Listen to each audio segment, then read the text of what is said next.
Good morning, Your Honors. May it please the Court. My name is Karen Barnett Backer. I am with the Law Office of Lale con John H. Ruiz on behalf of the appellants, the Snows. Your Honors, I would like to reserve 3 minutes for rebuttal. Thank you.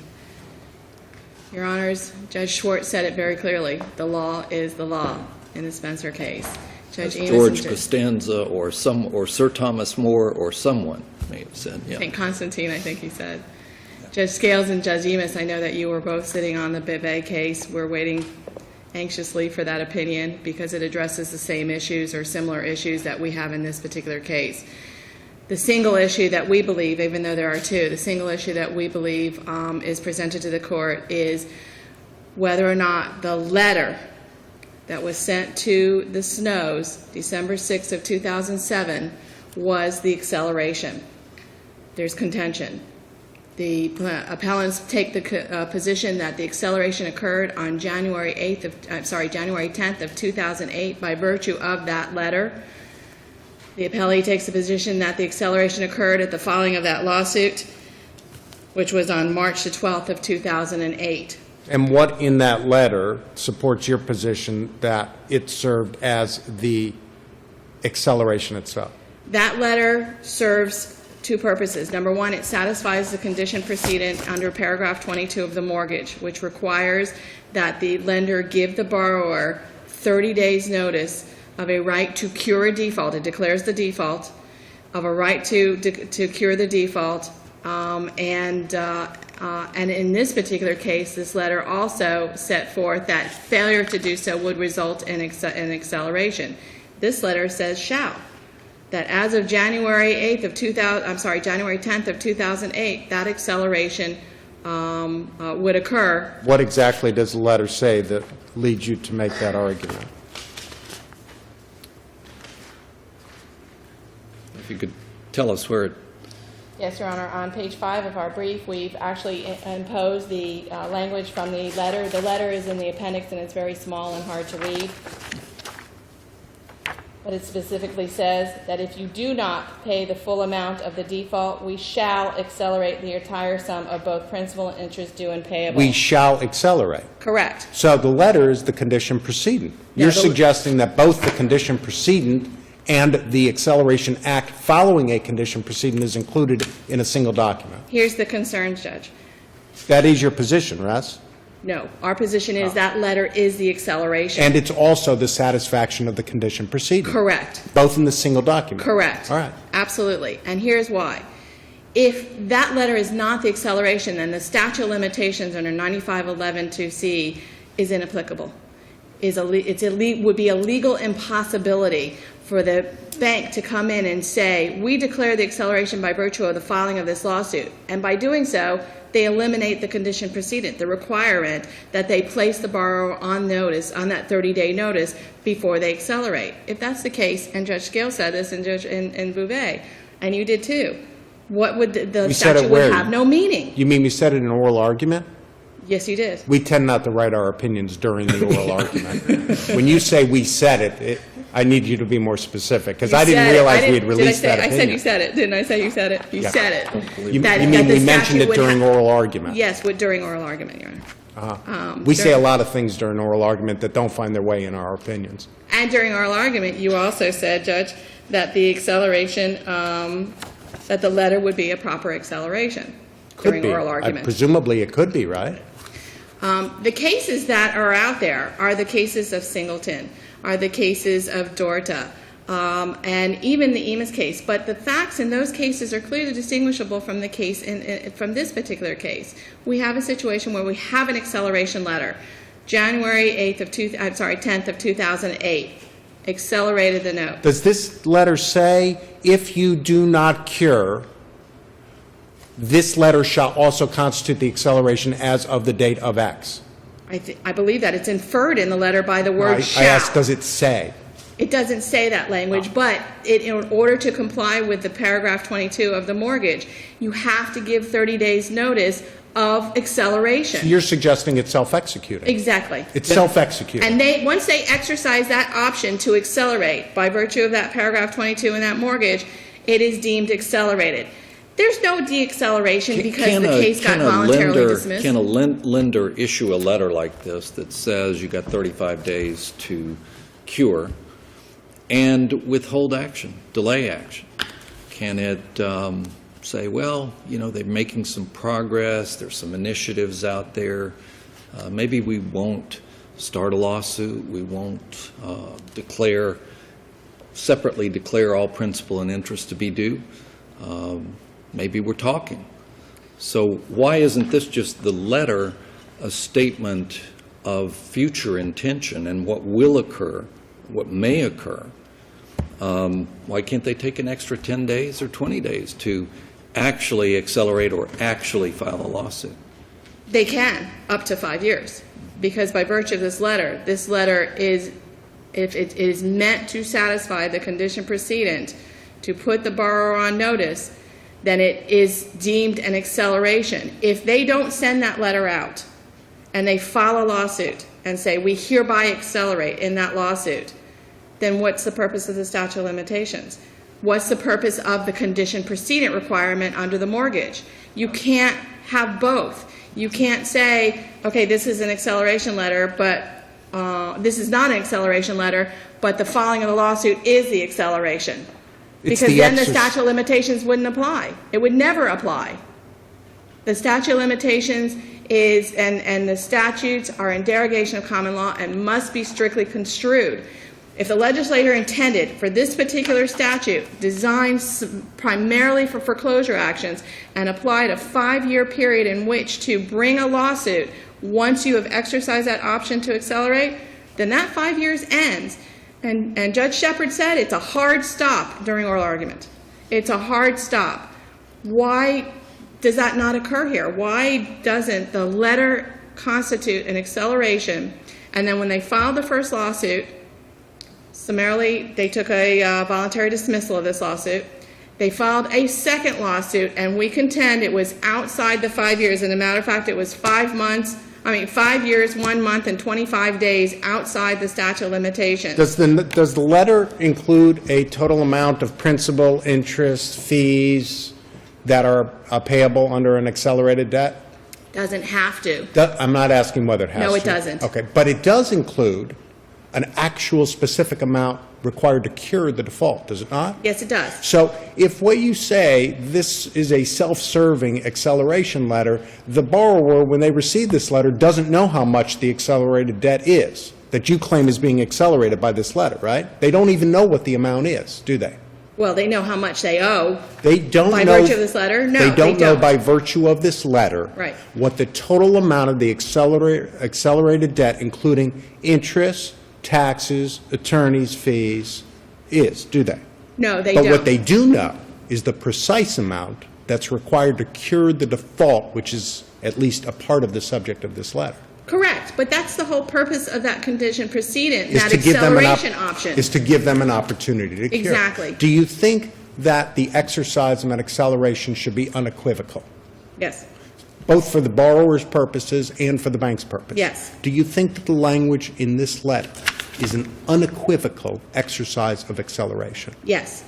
When we issue an order to show cause to a party for failure to file a brief, let's say, and we say, you shall file the brief within 10 days or this case shall be dismissed, is that self-executing? Yes. Do we have to enter a dismissal order subsequent to that? Or is the No. case just over in 10 days? Well, as a matter of practice for, closing the record What out, you happens? would issue an order of dismissal. A subsequent order is entered, right? Correct. So it's not self-executing, is it?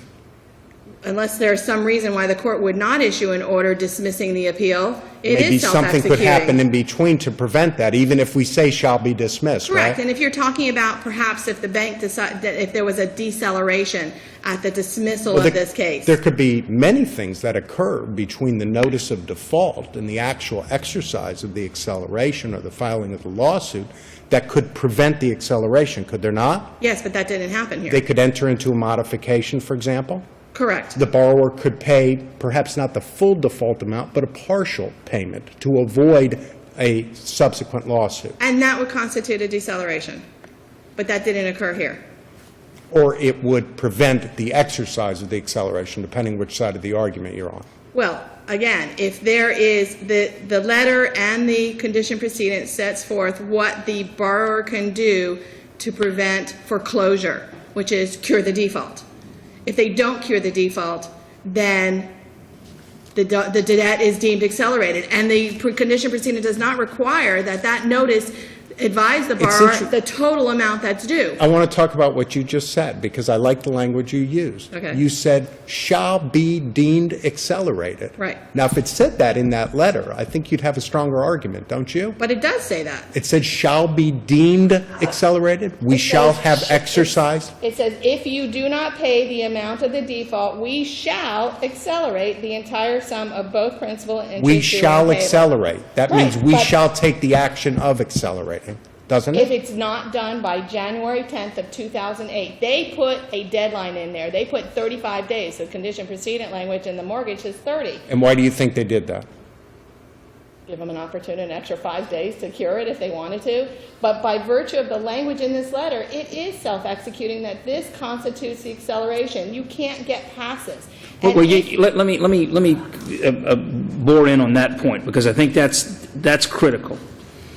Is there any evidence in the record that between January 10th, 2008, the date that's identified in this letter, and March 12th, 2008, the date that the lawsuit was filed, there was any attempt by your client to make a payment to the bank that was rejected by the bank based on this letter? No, there's, Is there any evidence in the record that internally, anytime after January 10th, 2008, but before March 12th, 2008, the bank had internally accelerated the amount due? we take the position that the letter itself is the bank's exercise of acceleration. That letter, whether there's anything internally, we don't know, because that's not a matter of record. There is no competent evidence to establish that there was not an acceleration but for the December 6, 2007 letter. There's no deposition testimony from anybody at the bank that says on January 11th, 2008, our internal account was accelerated because of this letter. No, not that we know of, Your Honor. There was no deposition. There was no live testimony. The letter is the acceleration. And what they did was, when they took that voluntary dismissal of that first filed action, declaring a date of default of October 1st of 2007, they filed the second action more than 5 years later, declaring the same default date. This is not separate default dates. We're I know. into your rebuttal time. We've given you lots of questions, but I still have my rebuttal wrap time? it up. Mhm. All right, thank you.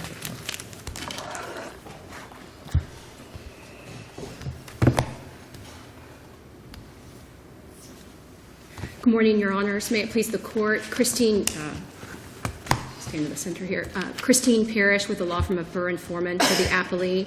And we ask the Court to affirm the final judgment that was entered by the trial court because the cause of action was not barred by the statute of limitations. I'll take a couple of the points piece by piece. The first is that in an action on a mortgage that contains an optional acceleration provision, the cause of action does accrue upon acceleration. And in this case, the first clear and unequivocal statement of that acceleration was in the complaint. The complaint includes language that states the following. Paragraph 5 says, plaintiff declares the full amount due under the note and mortgage to be now due. So they used the verb was in the present tense, and the when the acceleration would occur is clear from the language. Counsel, would you agree with me that if there had been a tendered payment to the bank, say on January 15th, 2008, that was rejected by the bank and sent back to the borrower that said, we have accelerated, we're rejecting your payment, that would undercut your argument? And if that, would you agree with that? I would agree with that statement. I would agree that. And if it were the pattern, and if the defendant in this case were able to establish that it was the pattern and the practice of the bank to return checks after the date identified in the notice letter, that would be a more accurate date of acceleration than what is expressed in the complaint. Yeah, I think I would agree with that statement. Yes, there could be other expressions of acceleration. I'm not arguing that the only time acceleration will ever officially, kick in or become formally elected is on the filing of the complaint. The position that we have asserted here is that the only evidence offered in this case is that the first date of an expression of an intent to accelerate was in the complaint. And to address the notice of default, there were a couple of other aspects of that letter that I think are also significant and demonstrate the fact that it is not intended to be a notice of acceleration, but rather a statement of the default. And that is that it also contains in the fifth paragraph, it contains a statement that your right to cure this default, as referenced herein, does not suspend your payment obligations, that pursuant to the note, your January 1st, 2008 installment is still due on January 1st, 2008. A statement like that would be unnecessary and inappropriate if the letter was intended to accelerate that January and February and March payment such that they would no longer be due on those due dates, but rather on a future specified date of acceleration. I also want to just make another point regarding the function and purpose of paragraph 22 and its requirements as those requirements relate to this notice of default letter. The appellant argued at one point this morning that paragraph 22 requires 30 days notice of acceleration, but that's not quite the way paragraph 22 works. Paragraph 22 relates to the requirement that the mortgagee send a notice of default related to the, you describe what you think the default is, the nature of it. And a warning that it may result in acceleration of the sum secured. That is correct. And it also says if the default is not cured on or before the date specified, lender at its option may require immediate payment in full. That is correct. And that 30-day requirement is specific to or sort of relates back to the notice itself. And the notice is a notice of the default. So it's not that there needs to be a 30-day notice of acceleration. It's that you are giving the borrower 30 days at least within which to cure the default. Paragraph 22 actually doesn't say that acceleration has to occur within any certain period of time of this notice. So the notice could be sent as it was here, and acceleration not occur for 4 months, which is what happened in this instance. So you acknowledge appellant's argument that because the last act necessary to commence the running of the statute of limitations is the acceleration itself, that the default letter really doesn't serve to commence the running, and that absent the clear and unequivocal exercise of acceleration, it could go on indefinitely. It could go on through the date of maturity, absent Right. absent some other, some of the restraint on that. Right. I do acknowledge that the default itself, neither the default nor the notice of default trigger the running of the statute of limitations because the cause of action has not accrued yet. And so you are right that you are it is suspended or just yet not accrued. So the language that's in the letter, we shall accelerate, is somewhat gratuitous because that obligation or that right that the bank has is already included in the language of the note and mortgage, right? It the is right included. to accelerate It for is. failure to cure. Paragraph. So it's gratuitous, right? It's unnecessary in a default letter. The fact that they use the word shall. No, that does they not- say we shall accelerate. They're already on notice by the documents they signed that you have the right to accelerate if they don't cure the default, right? I think that's correct, except that. So why is it in the letter? Because paragraph 22 does require that you advise the borrower of the existence of certain rights in the event that you do accelerate and if they fail to cure the delinquency. So it requires that you advise them, for instance, that even after it's been accelerated, you have the right to reinstate through entry of judgment under the terms of this, that you have the right to assert defenses to both foreclosure and acceleration. And so and there's been, extensive case law regarding the completeness with which those disclosures are also included in this letter. Is there significance in the fact that you use the word shall as opposed to may? I think there is significance in that paragraph 22 only says may, and only says that you have to do that. And of course, they're obviously relying upon the difference in that language, shall, meaning there's no way around this. This is what is going to happen. It is, in essence, self-executing. Why doesn't that difference in the language support their position that it's self-executing? I agree that the presence of the word shall is the thing that causes this that gives the appellant something to sort of talk about. But the reason why it doesn't create a self-executing acceleration letter is because we don't know the when. We don't know the when, and the rights of the parties under the contract would suggest that, and the rights of the parties under Florida law suggest that acceleration can occur at some point in the future. The word shall suggests that it's a future promise to do something, but at a point unknown. It also scares the borrower. If you say may, they say, well, maybe they won't do this, maybe they will. But if you say shall, it's like, well, I guess we gotta pay that $6,800, or they're gonna foreclose on us, and they're gonna accelerate the debt. I think that there was probably right. I think that it served a business purpose as well as a condition precedent, as fulfilling the condition precedent under the contract. Anything else? The second, no, Your Honor, I am out of town, but what I would ask you all to do is affirm the final judgment of foreclosure, and thank you, Your Honor. Thank you. Rebuttal? Your Honor.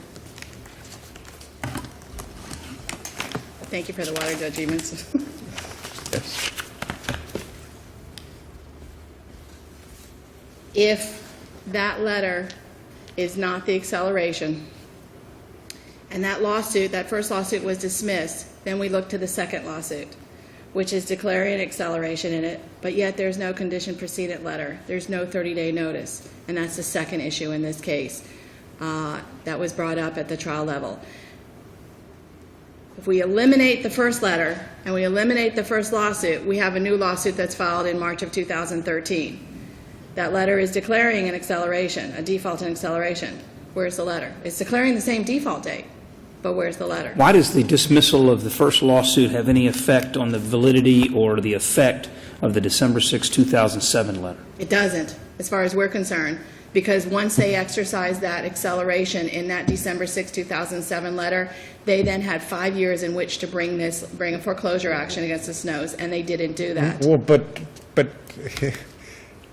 that would necessarily beg the question on the first claim that you've raised. That would still require us to determine that default letter was an acceleration letter. Correct. Ah. That's what we have.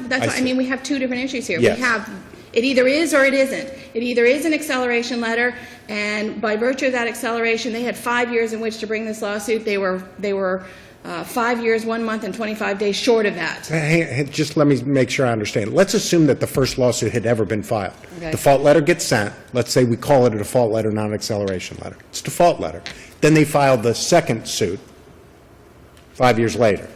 If the default letter is not an acceleration, then it serves its purpose as a default, even though there was 5 years in between, right? I guess what we're talking about here is, yes, it would satisfy the 30-day notice. But the language in the letter, I think, is then what we need to address. Yes. And in that particular case, and you pointed it out, this is a shall. They did. This is not in perpetuity. We're going to declare this default, and we shall accelerate. This is January 8th of 2010. We're going to accelerate if you don't cure this default, and that's what that letter infers, Your Honor. In the Monty versus Tipton case, the court in that case, and this was a situation where the lender had, in fact, sent out a letter March 12th of 1999, less than 2 months prior to filing the suit, and the court found that the cause of action did not accrue until the date of that letter. We would propose that this is the same scenario in this case, and that this letter of December 6, 2007 was, in fact, an acceleration. I am going to tell you my relief, Judge. We would ask that the court reverse the final judgment, order the judgment be entered against the appellee, and that the note and mortgage are void, and that the mortgage is to be removed as a cloud on the title. Thank you. Thank you. Thank you all.